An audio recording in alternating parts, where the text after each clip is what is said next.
Welcome, everybody. Welcome to our second Playing for Positive Progress.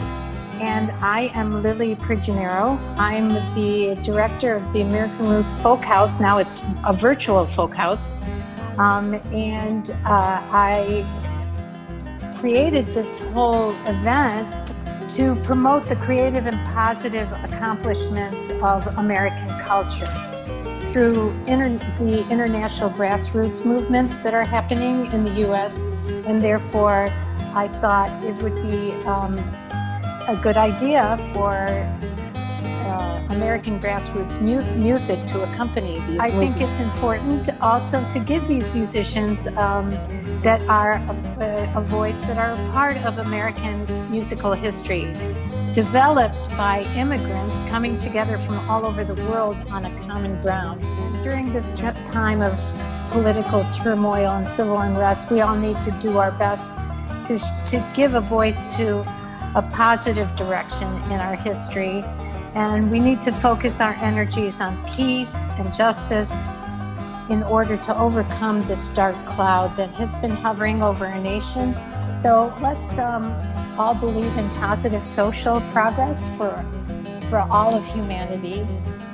There's Sophie, who's hiding behind her poster, and that's her mom, Anna.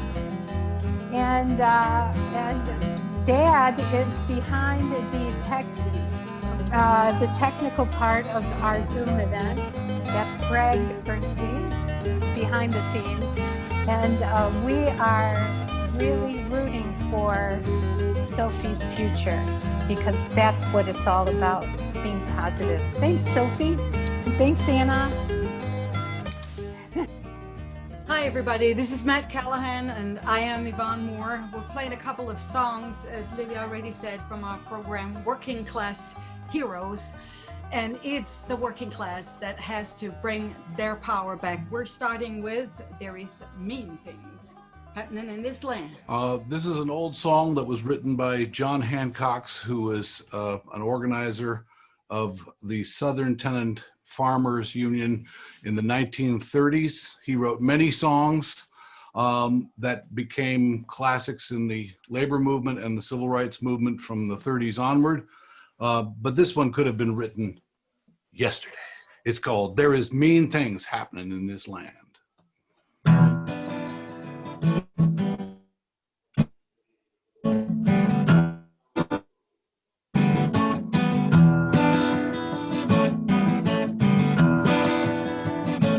There is mean things happening in this land. There is mean things happening in this land. Oh, the rich man boasts and brags while the poor man goes in rags. There is mean things happening in this land. Oh, yeah. There is mean things happening in this land. There is mean things happening in this land. Oh, the farmer cannot eat 'cause he's raised too much wheat. There is mean things happening in this land. Oh yeah, I said there is mean things happening in this land. There is mean things happening in this land. Too much cotton in our sacks, so we have none on our backs. There is mean things happening in this land. Oh yeah! There is mean things happening in this land.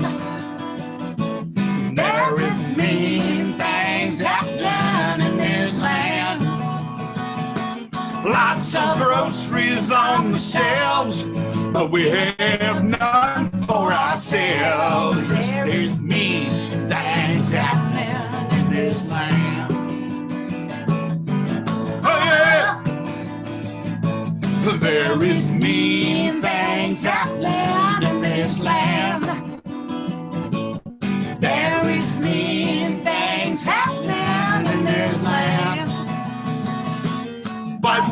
workers all refuse to be blinded and abused, there'll be good things happening in this land. Let me hear you say it. There'll be good things happening in this land. There'll be good things happening in this land. When the workers take a stand and unite in a solid band, there'll be good things happening in this land. When the workers take a stand and unite in a solid band, there'll be good things happening in this land. All right. The next song is by somebody I think most people will have heard of. His name is Woody Guthrie, and he all his songs were put to music that was originally either anonymously written or written by people like the Carter family and things like that. And this song is actually based on a children's song called Mama Don't Allow No Music Playing Here. And there are many, many Mama Don't Allow songs that have been recorded by everybody from Doc Watson to Johnny Cash. But this is Woody Guthrie's version, and it's called Mama Don't Allow No Bourgeois Hanging Round. And bourgeois was the workers' way of talking about the bourgeoisie. This is called Mama Don't Allow No Bourgeois Hanging Round.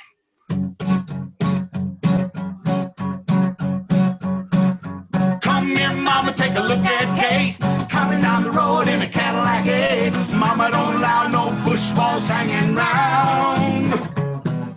Hardly recognize her in that rig, a feather bow and a curly wig. Mama don't allow no bourgeois hanging round. No, mama don't allow them hanging round. Mama don't allow them hanging round. Mama don't allow no bourgeois hanging round. No, mama don't allow them hanging round. Mama don't allow them hanging round. Mama don't allow no bourgeois hanging round. Big fat man with a pocket full of money, he took my liquor and he took my honey. Mama don't allow no bourgeois hanging round. Mama don't allow no bourgeois hanging round. No, I said mama don't allow him hanging round. Mama don't allow him hanging round. Mama don't allow no bourgeois hanging round. No, mama don't allow him hanging round. Mama don't allow him hanging round. Mama don't allow no bourgeois hanging round. Listen to this one. Rich man swagger, big and proud, thinks he's smart, but he's just loud. Mama don't allow no bourgeois hanging round. Thinks we're laughing at his jokes, but we're just seeing through the hoax. Mama don't allow no bourgeois hanging round. No, mama don't allow him hanging round. Mama don't allow him hanging round. Mama don't allow no bourgeois hanging round. No, mama don't allow him hanging round. Mama don't allow him hanging round. Mama don't allow no bourgeois hanging round. I'm just an old hard-working man. I ride them like I find them, do the best I can. Mama don't allow no bourgeois hanging round. I take my stand at the Union Hall. An injury to one is an injury to all. Mama don't allow no bourgeois hanging round. No, mama don't allow him hanging round. Mama don't allow him hanging round. Mama don't allow no bourgeois hanging round. No, mama don't allow him hanging round. Mama don't allow him hanging round. Mama don't allow no bourgeois hanging round. All right. And now our next speaker will be Cynthia Schneider. Hi, Cynthia. Cynthia's former ambassador to the Netherlands, distinguished professor in the practice of diplomacy at Georgetown University, and you will introduce yourself. Go ahead, Cynthia. Thanks for coming. Sure. Well, here I'm that's enough introduction. Here I'm mainly here as a friend of Lily and a an ardent supporter of President to be Biden, and someone who, having had the privilege of representing the United States in another country, is so dismayed, just so sad to see where the United States stands in the world today, and how dramatically the United States is letting down the people of the world today. And I feel, mentioning sadness, I have to also just mention also my deep sadness at the passing of such an incredible hero, Ruth Bader Ginsburg, who in many ways personifies the concept of soft power. That is something that people talk about in the context of diplomacy and culture. It was a term actually invented by Joseph Nye of Harvard University, but what it means is the power of attraction and influence that comes from being a model, from being a person or a country or an entity that stands for something and acts in a way that people admire. And it's talked about in juxtaposition to hard power, which is trade sanctions or military might. And the thing about soft power is you can't just say, I am going to do soft power. You have to actually be a model.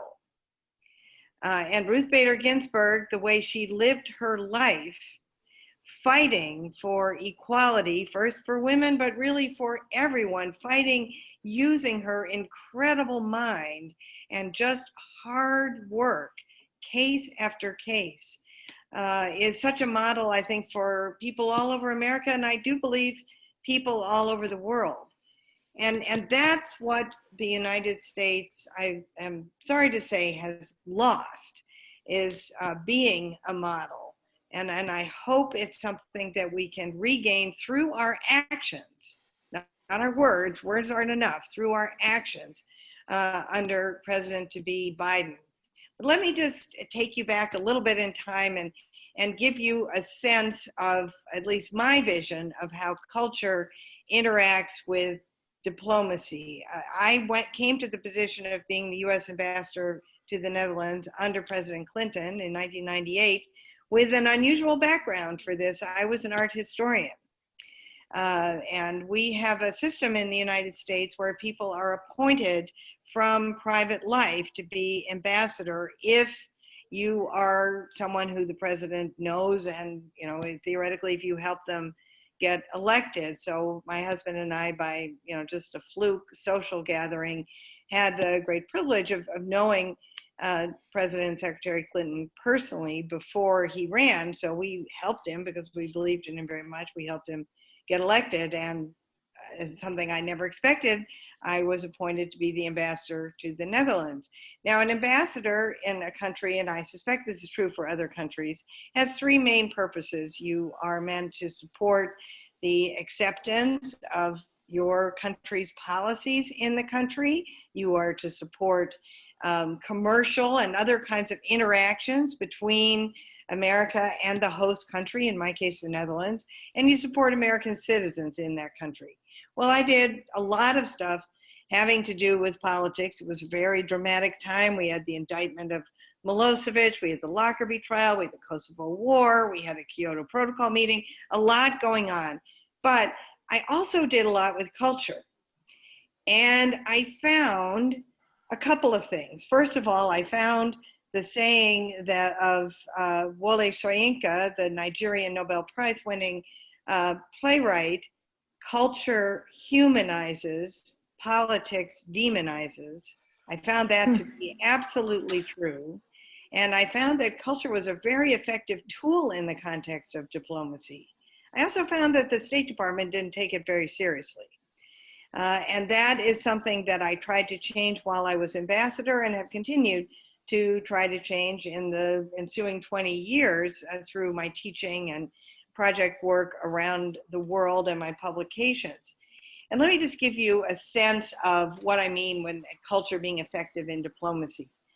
We all know about the jazz. I think many people know about the jazz diplomats who traveled in the Cold War period, many of whom were African American, Louis Armstrong, Dizzy Gillespie, traveling around the world, playing their music.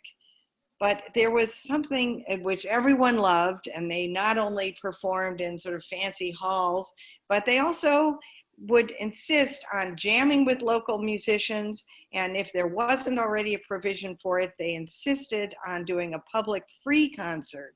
So they not only brought their music, they brought very core concepts of democracy, and another very core concept of democracy, which is dissent and criticism of authority. So think of it. You have in the 1950s, 60s, 70s, 80s, jazz musicians traveling the world at the time of the peak of the Jim Crow era.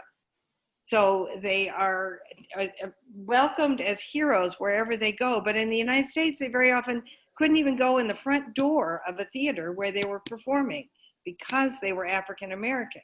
Now, their job wasn't to give a speaking tour on segregation, but if they were ever asked about their life in the United States, they spoke very openly about it. And their audiences, and we have this documented, were so impressed by this.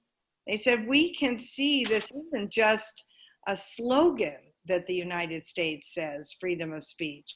They actually allow it.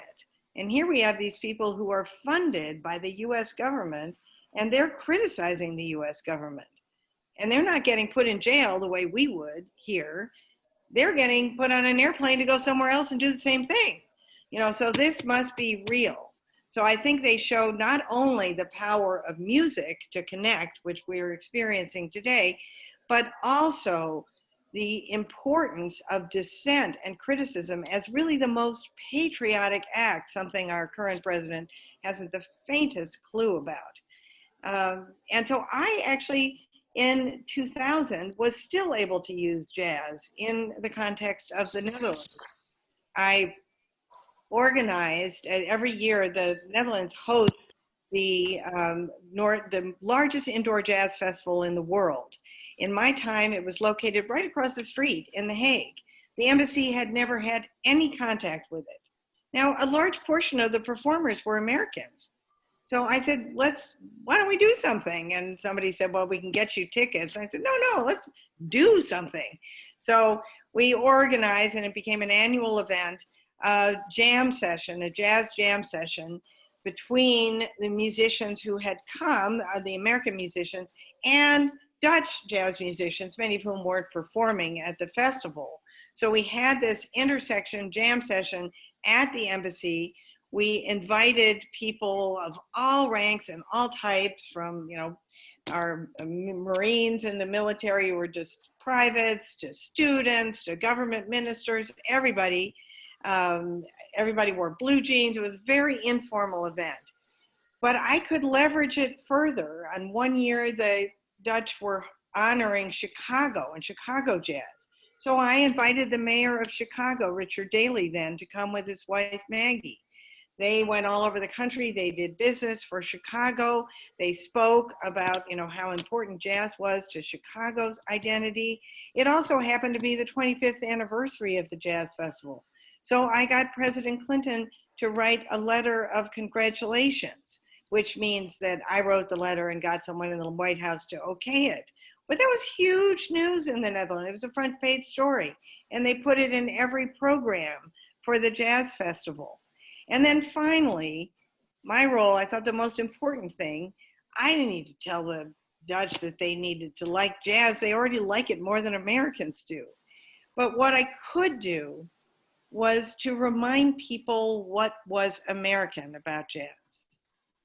And the idea that this music that involves risk-taking, that involves an individual going out and the group joining in a harmony, but all about really taking risks and the individual standing out and then being joined by the group, and improvisation, how American those characteristics were. So that when my Dutch guests would go to the jazz festival or listen to jazz, maybe just a little thing would go on in their mind saying, huh, you know, this is something American, and hopefully be positive associations. Now, there are places in the world today where music is still tremendously important for communicating ideas and messages. I happen to be working in one of them, Mali, on the west coast of Africa, which you may have noticed has just undergone a revolution. Well, in Mali, a largely oral society, people communicate about the past, present, the future through music. People tell the politicians what they want through music. So now, in a very different time than 20 years ago when I was ambassador, it's not a moment for us to send American musicians around, or certainly not to Mali. They have the greatest musicians in the world. The role, I believe, of the United States and Italy and many European countries is to leverage those local voices, to use our skills in production, distribution, marketing, to enable those local voices to maximize their reach to their publics, because their messages are the messages that people need to hear. And it comes in a lot of different forms, not just music, also theater. In the Belarus revolution right now, it is women, and often women cultural leaders, who are at the forefront of this revolution. And the Belarus Free Theater, who we've hosted at Georgetown, has been fighting against Lukashenko for a decade. So artists, I believe, are the canaries in the coal mine. They are really leading forces for social change, and we should support them. I want to give a shout out to Italy for the wonderful things Italy has done, actually sometimes cleaning up our messes a bit, in an area that Italy is very skilled at, and that is in restoration. That is, of course, Lily's own skill. And in the wake of the Iraq and Afghanistan wars, it was Italians who led the efforts to restore the antiquities, to restore the museums, to train and work with the local restoration experts and archaeologists and art experts to help repair the damage done, I'm sorry to say, by America's wars. I'm just going to wind up by saying today it's interesting to know that Italy has become part of China's Belt and Road Initiative, which kind of has a cultural veil but is largely economic. And Italy's done this, as I understand it, for economic reasons. But I feel there's another reason, and that's the absence of the United States. And the complete just absence of the United States on the world stage, and really everything I talked about. You know, who's speaking out for the people of Belarus who are trying to overthrow this terrible dictator? I hope the EU is going to impose sanctions and take a leadership role, but the United States is completely absent. And we've been absent to even worse in Italy, like, you know, antagonizing people, criticizing people. So I just can't emphasize how important it is to have these gatherings to support the election of Joe Biden, so that we can again return to the United States being not perfect. We've never been perfect, and certainly the last few months have shown us we have a lot of work to do, but nonetheless a values-led country that is always trying to improve itself, and that is a partner to others in the world. Thanks. Thank you, Cynthia. Thank you so much for your soft power.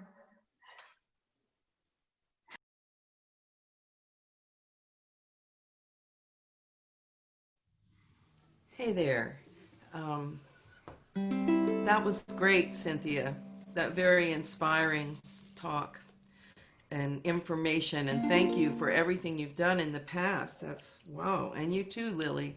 And thanks for having me here today. I'm coming from Norfolk, Virginia. 66-year-old woman that's been playing locally and regionally in southeastern Virginia or the mid-Atlantic region since 1974, I guess, long time. And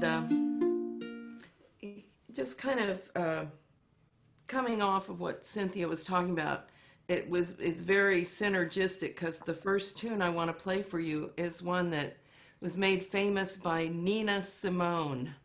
And she was one of those expats that was probably, I don't know for sure, Cynthia, you'll have to tell me, if she was actually in the group that was being sent around by the United States. But I know she left our country because it's not been good here for many, many years and for many, many reasons. But anyway, this song is one she made famous. It's called I Wish I Knew How It Would Feel to Be Free.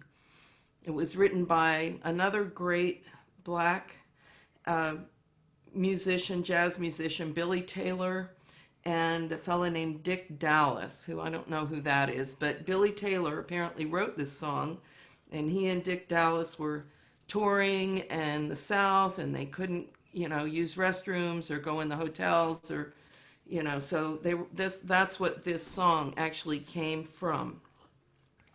And I'm going to send it with a lot of heartfelt thanks to Cynthia and Lily here and everybody. Well, I wish I knew how it would feel to be free. I wish I could break all these chains holding me. I really wish this. I wish I could say all the things that I could say. All the ones, when you're thinking and you go, I wish I'd said that. Things I should say. Say 'em loud, say 'em clear, for the whole wide world to hear. I wish I could share all the love in my heart. I'd remove all the bars that keep us apart. And I wish you could know how it feels to be me. Then you see and agree that every man should be free. I wish I could give all the love in my heart. I wish I could live like I'm longing to live. I wish I could do all the things I should do, 'cause I'm way overdue. I should be starting anew. I wish I could be like a bird in the sky. How sweet it would be if I found I could fly. I'd soar to the sun and look down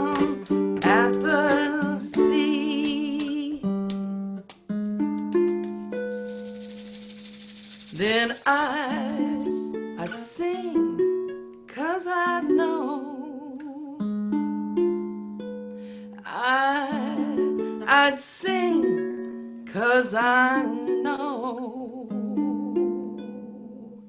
I'd sing 'cause I know how it feels to be free.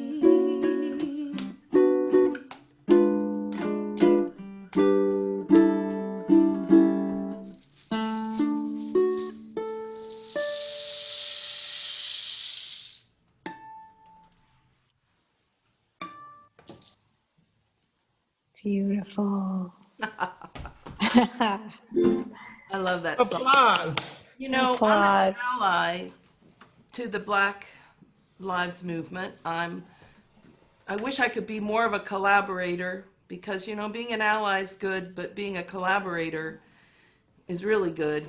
But I do my best. And so when I sing that song, I wonder sometimes, oh, am I appropriating? And then I think, no, I just have to get my head right about the song and send it out to people like you. Especially if you have never heard the song before. It's a wonderful one. Okay, so next song. I had to laugh when I looked at Lily's email and she said that Richard and I were renowned. I guess we have a pretty good local and regional rep, but this is our international debut. Woo-woo! And it's a real honor to be here. I mean, get a flat pick out. So the next song, Richard, this is Richard Spano. Lean in and say hi.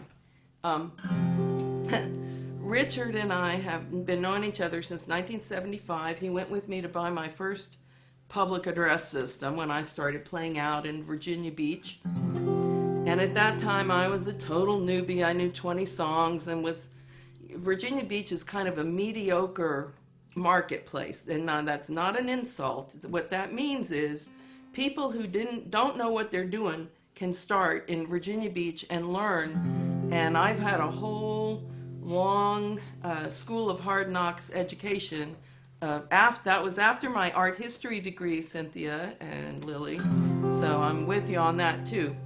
But anyway, when I started playing at the age of 20, there was a fella in the marketplace down here named Stephen Pegg, P-A-G-U-E. And he wrote this song that I'm going to play for you. And you'll be able to get from the way the song, the lyrics are and everything, where he was coming from. He was kind of like a Buddha guy and a guru. He was, did yoga and ate vegetarian and all that back in the 70s.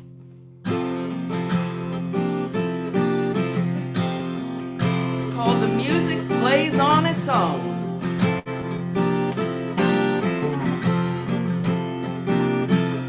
I said one can only be as high as we all are. When you're climbing the stair, reaching out for your high star. Reach your hand out to your other. Reach it out now to your brother. That's the way of the Bodhisattva. When the knowing stays, when the knowing stays, then the music plays on its own.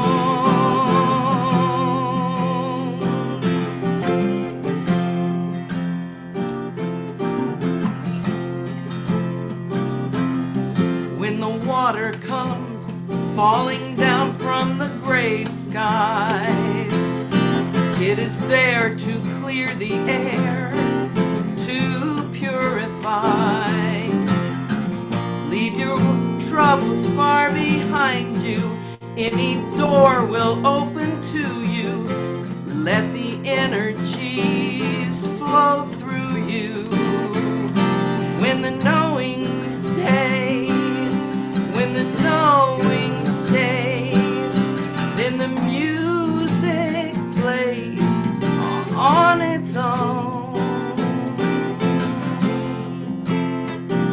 A little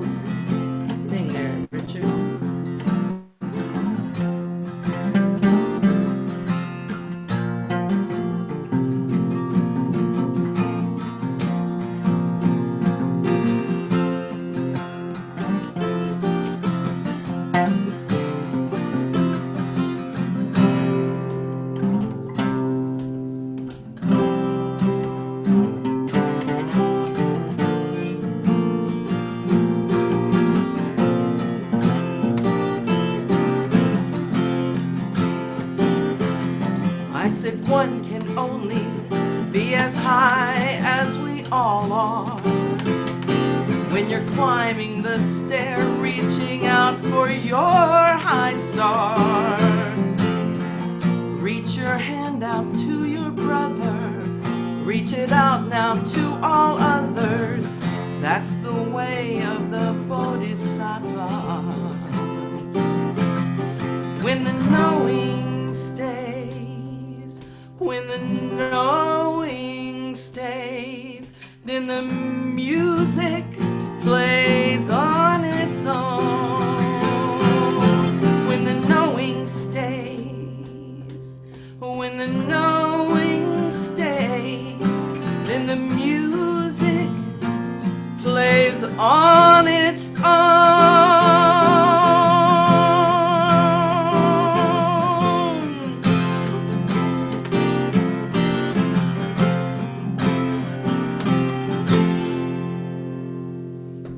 Yay. Thank you, Amy and Richard. Thank you Let so all much. boats rise. So here's Nancy Fina, and thank you, Nancy, for joining us. Hello. Thank you, Lily. Thank you for inviting me, and thank all of you for being here. And Amy, I'm a fellow Virginian. That was beautiful. Thank you. I have absolutely no musical talent, but I'm a great appreciator. So thank you so, so much. And thank you, Cynthia, as well. My dad was a career diplomat, and I grew up from the cradle with the idea about service, doing our best for the American people, and the total importance of building bridges through humanity. I'm here today to talk to you about the importance of voting and also how to vote. But something extremely important has happened, and I wanted to speak to you about the passing of RBG, Supreme Court Justice Ruth Bader Ginsburg. She was extraordinary in many ways, as Cynthia has already explained, but she did many things for us that we take for granted today, such as a woman opening a bank account without a male signature, or being able to get a mortgage without a male signature, or the right to have a job without being discriminated because of gender, or the right for women to work and still have kids and be pregnant. So in her long career, she did many, many things for us that now we take for granted. We can never forget this.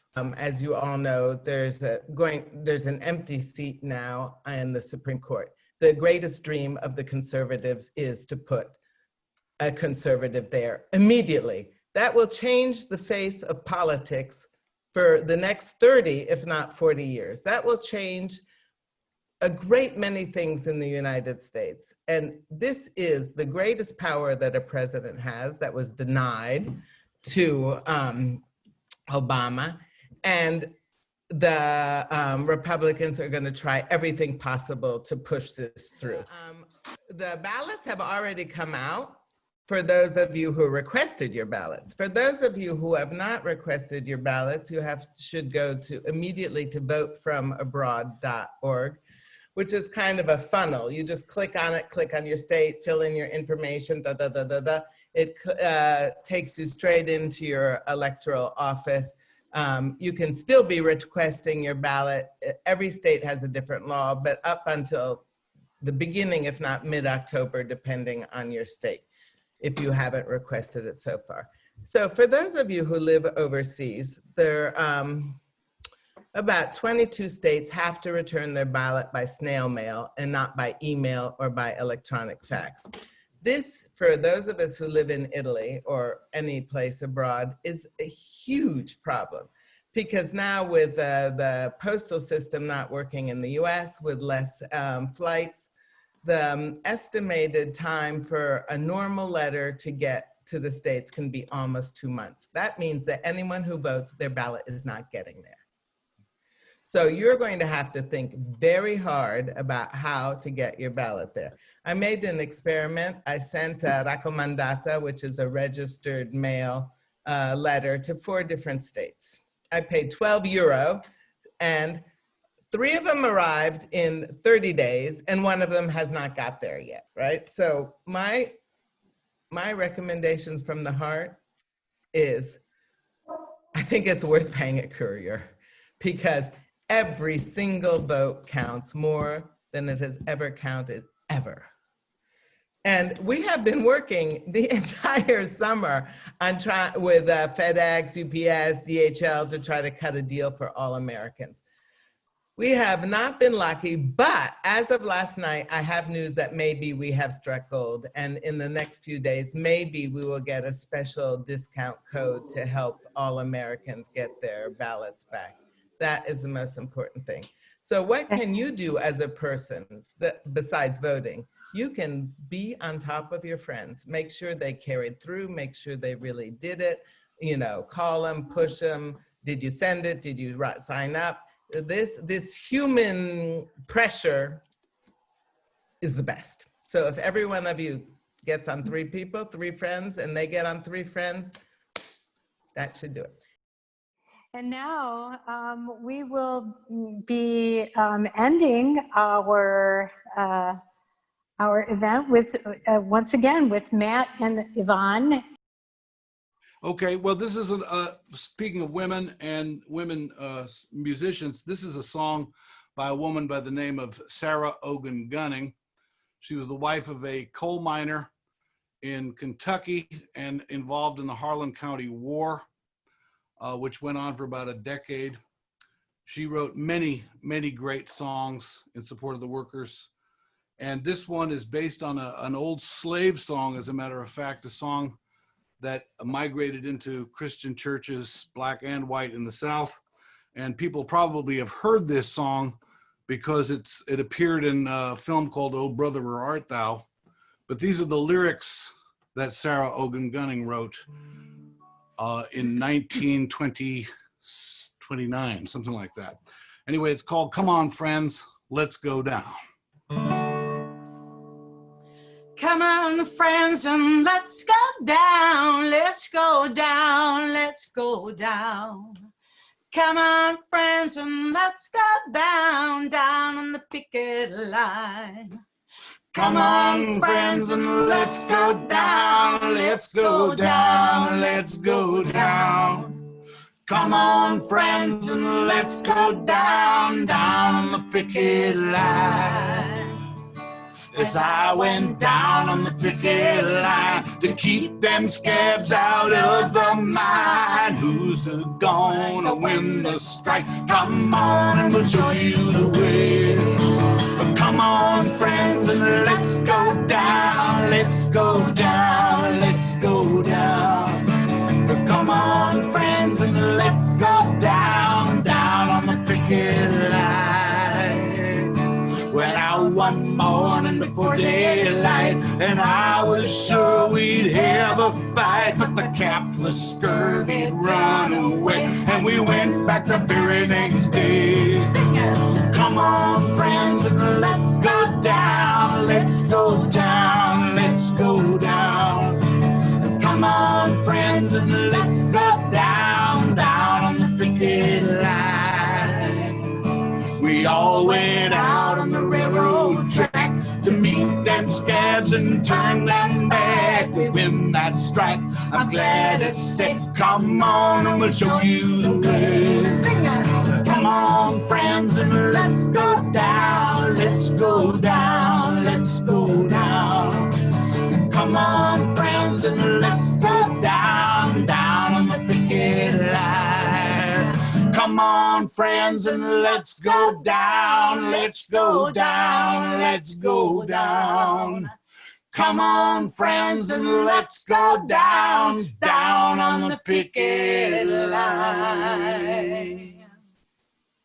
This is another one from John Hancock. No More Morning. Okay.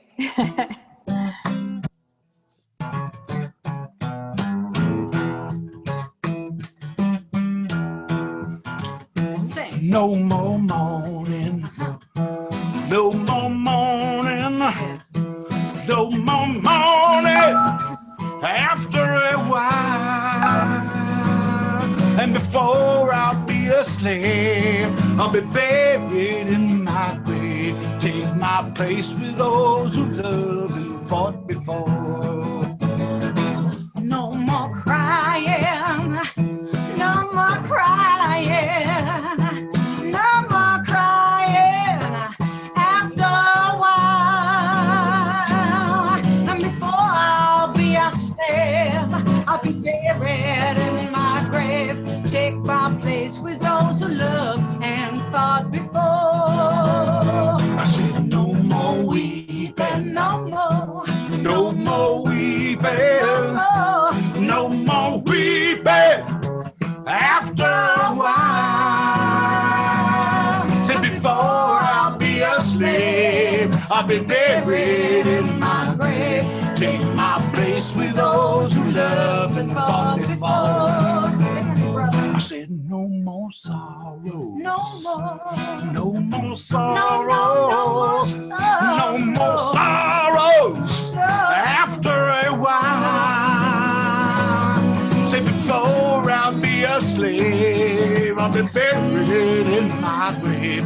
Take my place with those who loved and fought before. Oh, freedom, Oh, freedom. Oh, freedom, Oh, freedom after a while. And before I'll be slave, I'll be buried in my grave. Take my place with those who love and fought before. I said no more slavery, No more, no more slavery, no more, no more slavery after a while. And before I'll be a slave, I'll be buried in my grave. Take my place with those who loved and fought before. Take my place with those who loved and fought before. Take my place with those who loved and fought. Oh, yeah.